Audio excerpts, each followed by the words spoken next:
Bonjour. Je vais vous parler du film Une révision, réalisé par Catherine Terrien, avec en vedette Patrice Robitaille. C'est l'histoire d'un prof de philo, qui se donne beaucoup, là, qui est très actif, puis qui croit vraiment à la philosophie. Et bon, il permet à ses élèves, on échange et tout ça. Et dans sa classe, il y a une jeune musulmane, Nazira, qui, elle, commence à contester sa note et les règlements que le prof met avant de présenter un travail. Ça, on le sait, c'est la même chose. Il y a des profs qui ont des exigences par rapport à un travail pour pas que ses élèves, bon, s'embarquent dans un paquet d'affaires. En général, c'est tout à fait normal. Mais ce qui donne lieu à une saga, c'est incroyable, je ne vous dirai pas comment ça finit, mais moi, ce que je vous conseille, c'est d'aller voir ce film-là. C'est un film qui est absolument d'actualité. C'est bien fait, c'est intelligent, les comédiens sont extraordinaires. Ça va vous permettre de cheminer un petit peu dans toute cette saga de faire attention, de ne pas dire n'importe quoi, comment le dire et tout ça, et de se situer par rapport à tout ça.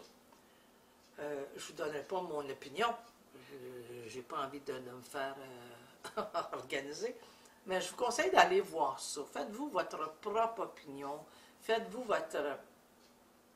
votre idée par rapport à ça.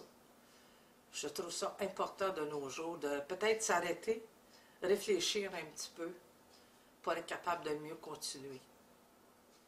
Un très bon film, ne manquez pas d'aller voir Une révision avec Patrice Robitaille.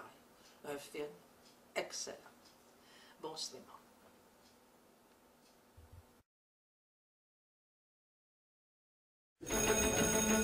Vous savez, c'est pas toujours facile hein, de dire ce qu'on pense. Spinoza a été excommunié pour ça, exclu à vie de sa communauté. Ouais, mais bon, il est un peu casse-couille Spinoza lui aussi. Il est ambitieux, mettons. Hein? Mon objectif, c'est d'enseigner la philosophie. C'est déjà beaucoup. Vous savez, on n'est pas ici pour juger nos étudiants, mais pour les accompagner. On a eu la visite d'une de tes étudiantes. Selon elle, vous êtes en désaccord à propos d'une correction. En désaccord? Tu fais bien de tenir ton bout. Toi, puis dis tout le temps qu'il faut penser par soi-même, ben c'est ça que ça donne. Tenir ton bout? C'est rien, papa. T'en fais pas, ça va se régler. De l'importance de ne pas être insignifiant. Ouais, c'est à peu près ça. J'écris pas pour faire plaisir. Peut-être, mais des fois, j'ai l'impression que tu fais exprès pour provoquer. Quand tout le monde fait exprès pour être offensé, ça prend pas grand-chose. Vous devriez peut-être laisser les étudiants se noter eux-mêmes, hein? Tant qu'à faire. Oui, le projet est à l'étude. Tu sais, les principes, c'est un petit peu comme les ceintures. Ça finit toujours par être trop serré. Mais le problème avec la révolte, c'est qu'elle émane souvent d'une forme de haine. Étienne Brasseur, de quoi faut-il s'indigner? Éclairez-nous. Du conformisme, des jugements préfabriqués. Vous attaquez les minorités religieuses, ça commence à pencher pas mal vers la droite, votre affaire. Ça paraît que vous avez pas lu mon livre. Faire traiter de fasciste à la radio, ça, je t'avoue que ça me dérange. Mademoiselle Abdelli demande à ce que l'affaire soit entendue par le comité. Il faut procéder. Si on me donne tort, c'est la porte. Ce qui compte d'abord et avant tout, c'est ta classe.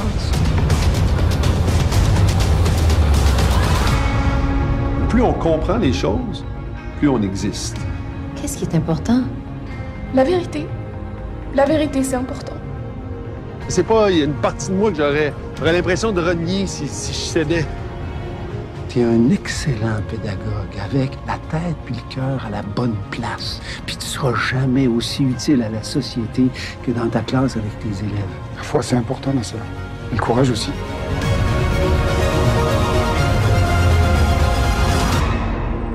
Regarde alentour. As-tu une différence, toi, entre ceux qui ont fait des compromis et ceux qui n'en ont pas fait?